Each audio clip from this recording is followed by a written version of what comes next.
پاکستان کے 76ویں یوم جشن آزادی کے موقع پر حیدرآباد کو دلہن کی طرح سجا دیا گیا۔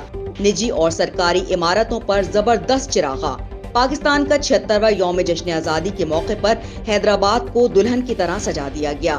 Hyderabad press club, Basant hall, Shahbaz building, mayor office, Hyderabad Gymkhana club سمیت شہر کی نجی اور سرکاری عمارتوں پر زبردست چراغاں۔ شاہراہوں اور عمارتوں پر قومی پرچم لہرائے جا رہے ہیں، جبکہ شہر کے مختلف مقامات پر پرچم کشائی اور آتش بازی کے ساتھ ساتھ سالگرہ کے کیک بھی کاٹے گئے۔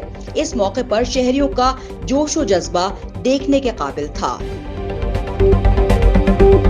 اسٹار نیوز جیو پاکستان کے لیے